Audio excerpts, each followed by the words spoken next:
പ്രിയ സുഹൃത്തുക്കളെ, നമ്മൾ പഞ്ചതന്ത്രത്തിലെ 8ാമത്തെ കഥ കഴിഞ്ഞു 9ാമത്തേതിലേക്ക് പ്രവേശിച്ചിരിക്കുകയാണ്. അപ്പോൾ 8ാമത്തെ കഥയിൽ നമ്മൾ പറഞ്ഞ് അവസാനിപ്പിച്ചത് പരാക്രമം കൊണ്ടോ ശക്തി കൊണ്ടോ അല്ല, ബുദ്ധി കൊണ്ടും കൗശലം കൊണ്ടും ഉപായം കൊണ്ടുമാണ് കാര്യം നേടേണ്ടത്. അപ്പം ഈ പ്രിൻസിപ്പിള് അടുത്ത കഥയിലൂടെയാണ് പഞ്ചതന്ത്രം നമുക്ക് വ്യക്തമാക്കി തരുന്നത്. അപ്പോൾ നമ്മൾ 9ാമത്തെ കഥയിലേക്ക് പ്രവേശിക്കുകയാണ്. എപ്പിസോഡ് 9, സിംഹത്തെ വീഴ്ത്തിയ മുയൽ. കഥ ഇപ്രകാരമാണ്. ഇതിലെ പ്രധാന കഥാപാത്രങ്ങൾ ഒരു ഉഗ്രരൂപിയായ ഒരു സിംഹവും ഒരു കൊച്ചു മയിലുമാണ്. ഒരു കാട്ടുപ്രദേശത്ത് അതിശക്തനും അതുപോലെ ക്രൂരനുമായ ഒരു സിംഹമുണ്ടായിരുന്നു. അവൻ യാതൊരു നോട്ടവുമില്ലാതെ കാണുന്ന മൃഗങ്ങളെയെല്ലാം കൊന്ന് കുറേ എണ്ണത്തിനെ തിന്നും, കുറെ കൊലപ്പെടുത്തി അവിടെ ഇടും. ഇങ്ങനെയായിരുന്നു അവൻ്റെ സ്വഭാവം. ഇപ്പൊ കാട്ടിലെ ജീവികളെല്ലാം ഭയന്നു കുറച്ചു. അവരെല്ലാവരും കൂടി ഒരു മീറ്റിംഗ്, അതായത് കോൺഫറൻസ് കൂടി. പോത്ത്, പന്നി, കാട്ടാട്, മ്ലാവ്, മുയല്, അതുപോലെയുള്ള കാട്ടിൽ കാണപ്പെടുന്ന എല്ലാ ജീവികളും ആ സമാജത്തിൽ പങ്കെടുത്തു. അവർ ആലോചന നടത്തി, ഈ രീതിയിൽ മുന്നോട്ട് പോയാൽ നമ്മുടെ വംശം പറ്റെ നശിച്ചു പോകും. എന്നാൽ സിംഹത്തെ എതിരാടാനുള്ള ശേഷി അല്ലെങ്കിൽ ശക്തി അവർക്കൊട്ടില്ലതാണ്. ഇങ്ങനെയിരിക്കെ മൃഗങ്ങളിലെ പ്രധാനിയായ മാൻ പറഞ്ഞു, നമുക്ക് പ്രഭുവിനോട് പോയി പറയാം, എല്ലാ ദിവസവും ഓരോ മൃഗത്തെ വെച്ച് ഊഴമനുസരിച്ച് സിംഹത്തിന് കൊടുക്കാം. അദ്ദേഹത്തിന് വിശപ്പടക്കാനും പറ്റും, നമുക്ക് നമ്മുടെ വംശം നിലനിർത്താനും പറ്റും. ഇങ്ങനെ ഈ ഒരു പദ്ധതി അവർ കൈയടിച്ച് പാസാക്കി. അതിൻ പ്രകാരം മൃഗങ്ങളെല്ലാവരും കൂടി സിംഹത്തിൻ്റെ അടുത്തിരുന്ന് സവിനയം ഉണർത്തിച്ചു. പ്രഭു, അങ്ങേക്ക് വിശക്കുമ്പോൾ ഓരോ ദിവസവും ഞങ്ങളിൽ ഒരു മൃഗം അങ്ങയുടെ അടുത്ത് വന്നുകൊള്ളാം. അങ്ങനെ ആയാൽ ഞങ്ങളുടെ വംശം നിലനിൽക്കുകയും ചെയ്യും, അങ്ങയുടെ വിശപ്പിന് പരിഹാരവുമാകും. സിംഹം പറഞ്ഞു, കൊള്ളാം, ഞാനത് സ്വീകരിച്ചിരിക്കുന്നു. പക്ഷേ ഒരു ദിവസം പോലും മുടങ്ങാതെ ഏതെങ്കിലും ഒരു ജീവി, അതേത് ജീവി വേണമെന്ന് നിങ്ങൾക്ക് തീരുമാനിക്കാം, എൻ്റെ മുമ്പിൽ വന്നിരിക്കണം. അതിനെ ഞാൻ കൊന്നു തിന്നുകയും ചെയ്യും. ഇതിനെന്തെങ്കിലും മാറ്റം വന്നാൽ കാട്ടിലുള്ള മൃഗങ്ങളെ ഒന്നാകെ എനിക്ക് തോന്നിയ പോലെ ഞാൻ പിടിക്കുകയും കൊല്ലുകയും തിന്നുകയൊക്കെ ചെയ്യും. ഇത് പരസ്പരം സംബന്ധിച്ച് മൃഗങ്ങളെല്ലാം അവരുടെ വാസസ്ഥലത്തേക്ക് പോയി. അങ്ങനെ വ്യവസ്ഥ പ്രകാരം ഓരോ ദിവസവും ഓരോ മൃഗം സിംഹത്തിൻ്റെ അടുക്കൽ ചെന്നു. സിംഹം അതിനെ പിടിച്ച് തിന്നുകയും ചെയ്തു. ഇങ്ങനെയിരിക്കെ ഒരു ദിവസം മുയലിൻ്റെ ഊഴം വന്നു. മുയലിന് പോകാൻ ഒട്ടും മനസ്സില്ല. അതങ്ങനെയാണല്ലോ, ജീവൻ നഷ്ടപ്പെടുന്നത് ഓർത്താൽ ആർക്കും ആ വഴിക്ക് പോകാൻ താല്പര്യം ഉണ്ടാവില്ലല്ലോ. മുയൽ പേടിച്ച് സാവധാനം സിംഹത്തിൻ്റെ അടുത്തേക്ക് നടന്നു നീങ്ങി. പോകുന്ന വഴിയിൽ അവൻ ആലോചിച്ചു, ഏതെങ്കിലും മാർഗത്തിൽ ഈ ദുഷ്ടനായ സിംഹത്തെ കൊല്ലാനുള്ളൊരു വഴിയുണ്ടോ? അങ്ങനെ ആലോചിച്ച് അവനൊരു കിണറ്റുകരയിലെത്തി. കിണറിൻ്റെ പാലത്തിൽ കൂടി നടന്നു പോകുമ്പോൾ അവൻ്റെ പ്രതിച്ഛായ വെള്ളത്തിൽ നല്ല വ്യക്തമായിട്ട് അവൻ കണ്ടു. അപ്പോൾ ഇതിൽ നിന്ന് അവനൊരു ആശയം ഉൾക്കൊണ്ടു. ഏതെങ്കിലും രീതിയിൽ സിംഹത്തെ ഇവിടെ കൊണ്ടുവന്ന് മറ്റൊരു സിംഹമാണെന്ന് കാണിച്ചു കൊടുത്താൽ അവൻ ഈ കിണറ്റിൽ ചാടുകയും അവൻ്റെ ശല്യം അതോടുകൂടി അവസാനിക്കുകയും ചെയ്യും. ഇങ്ങനെയൊക്കെ ആലോചിച്ച് വളരെ സാവധാനം നടന്ന് നമ്മുടെ മുയൽ സിംഹത്തിൻ്റെ അടുത്തെത്തി. അപ്പോഴത്തേക്കും വൈകുന്നേരമായി. സിംഹം ദേഷ്യപ്പെട്ടിരിക്കുകയാണ്.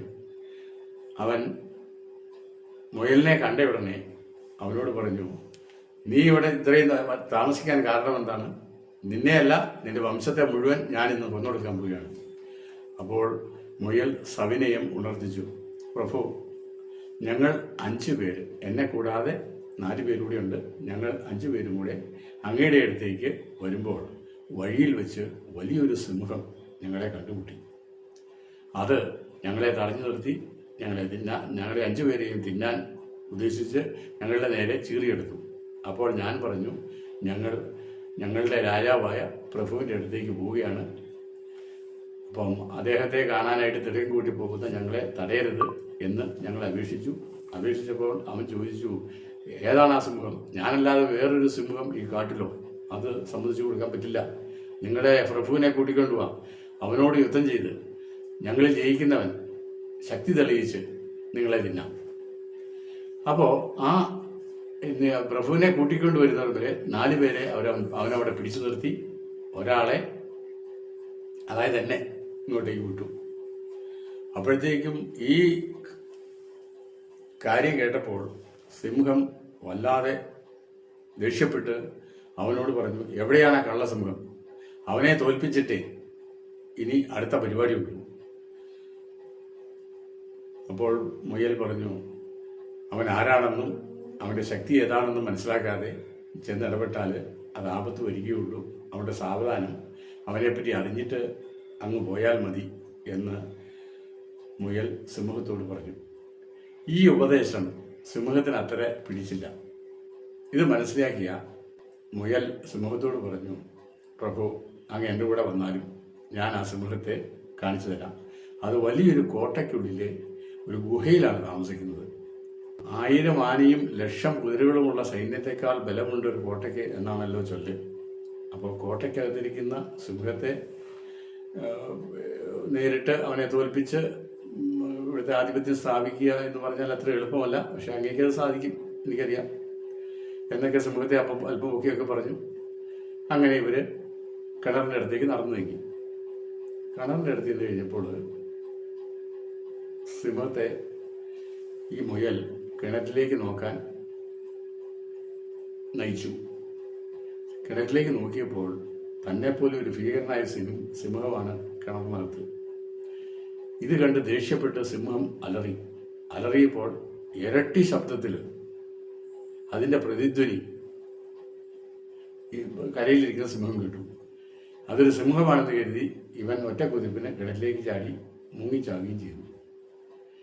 ദമനകൻ തുടർന്നു, ഇതുകൊണ്ടാണ് ഞാൻ പറയുന്നത്, പരാക്രമം കൊണ്ടോ ശക്തി കൊണ്ടോ അല്ല ശത്രുവിനെ നേരിടേണ്ടത്, ബുദ്ധി കൊണ്ടും കൗശലം കൊണ്ടും ഉപായം കൊണ്ടുമാണ് അതിനെ നേരിടേണ്ടത്. ഈ മുയലിൻ്റെ കഥയിൽ നിന്ന് ആ പാഠമാണ് നമ്മൾ ഉൾക്കൊണ്ടേണ്ടത് എന്ന് ദമനകൻ കരടകനോട് പറഞ്ഞു. അതുകൊണ്ട് ഞാൻ എൻ്റെ ബുദ്ധി ഉപദേശിച്ച് എൻ്റെ ബുദ്ധിയിലൂടെ ഇങ്ങനെയൊക്കെ പറഞ്ഞ് അവസാനിപ്പിച്ച് ദമനകൻ സജീവനില്ലാത്ത സമയം നോക്കി പിങ്കളകൻ്റെ അടുത്തെത്തി. പിങ്കളകൻ, അതായത് സിംഹം, ദമനകനോട് ചോദിച്ചു, കുറേ നാളായല്ലോ നിന്നെ കണ്ടിട്ട്, നീ ഇവിടെയൊന്നും വരാത്തത് എന്തുകൊണ്ട്? അപ്പോൾ ദമനകൻ പറഞ്ഞു, ഇപ്പോൾ അങ്ങേക്ക് ഞങ്ങളെ കൊണ്ട് ആവശ്യമില്ലല്ലോ, അതുകൊണ്ടാണ് വരാതിരുന്നത്. പക്ഷേ ഇപ്പോൾ അങ്ങേക്കൊരു അപകടം, ഒരു ദുരന്തം വരാനിരിക്കുന്നു. അത് അറിയിക്കാനാണ് ഞാൻ വന്നത്. ശുഭമാണെങ്കിലും അല്ലെങ്കിലും, ഇഷ്ടമുണ്ടെങ്കിലും ഇല്ലെങ്കിലും, പ്രിയമാണെങ്കിലും അപ്രിയമാണെങ്കിലും ഉള്ളത് പറയണ്ടേ? അതാണല്ലോ ഒരു യഥാർത്ഥ സുഹൃത്തിൻ്റെ, യഥാർത്ഥ മന്ത്രിയുടെ കടമ. അതിന് പ്രകാരം ഞാൻ വന്നിരിക്കുകയാണ്. അപ്പോൾ എന്താണ് പറയാനുള്ളത് എന്ന് സിംഹം ദമനനോട് ചോദിച്ചു. അവൻ പറഞ്ഞു, അങ്ങയുടെ വിശ്വസ്ത സുഹൃത്തുണ്ടല്ലോ ആ കാള സജീവൻ, അവൻ അങ്ങയെ കൊന്ന് രാജപദവി കൈക്കലാക്കാൻ ശ്രമിക്കുകയാണ്. ഇത് കേട്ടപ്പോൾ സിംഹത്തിന് മഹാലസ്യം പോലെ തോന്നി. അവൻ ചോദിച്ചു, അവൻ എന്തിനാണ് എന്നെ കൊല്ലുന്നത്? അതിൻ്റെ ആവശ്യം എന്താണ്? അപ്പോൾ ദമനകൻ പറഞ്ഞു, ഭൃത്യന്മാരെപ്പോഴും വിശ്വസ്തരായിരിക്കണമെന്നില്ല. യജമാനൻ കാണിക്കുന്ന അല്ലെങ്കിൽ ആഗ്രഹിക്കുന്ന വിശ്വസ്തത ഒരിക്കലും ഭൃത്യന്മാർക്ക് ഉണ്ടാവാറില്ല. അവനൊരു ദിവസം എന്നെ വിളിച്ച് പറയുകയാണ്, അടുത്തൊരു ദിവസം പിങ്കളകനെ കൊന്ന് സിംഹത്തെ കൊന്ന രാജപതി പദവി കൈക്കലാക്കാൻ അവൻ ഉദ്ദേശിക്കുകയാണെന്ന്. ഇപ്പം ഈ വിവരം അറിയിക്കാനാണ് ഞാൻ അവനില്ലാത്ത സെക്കൻഡ് നോക്കി അങ്ങയുടെ അടുത്ത് വന്നത്. എന്നിട്ടും സിംഹത്തിന് വിശ്വാസമായില്ല. ഉറ്റ സുഹൃത്താണവൻ, പ്രാണസ്നേഹിതനാണ്. അങ്ങനെയുള്ള ഒരാൾ എന്നെ കൊല്ലാൻ ശ്രമിക്കുകയോ? ഒരിക്കലുമില്ല, ഞാനത് വിശ്വസിക്കില്ല. നമ്മൾ ആരെങ്കിലും സ്വന്തം ശരീരത്തെ വെറുക്കൂ എന്തെങ്കിലും ബലഹീനതയോ രോഗമോ അംഗവൈകല്യമോ എന്തുണ്ടെങ്കിലും ആ ഒരു മനുഷ്യനും സ്വന്തം ശരീരത്തെ വെറുക്കില്ലല്ലോ. അതുപോലെയാണ് ഉറ്റ പ്രാണസ്നേഹിതനും. തന്നെയുമല്ല, ഒരു ശത്രുത പുലർത്തുന്ന ഒരുതിനോട് ക്ഷമിക്കുക എന്നുള്ളതല്ലേ സജ്ജന ധർമ്മം. ഞാനത് പാലിക്കണ്ടേ?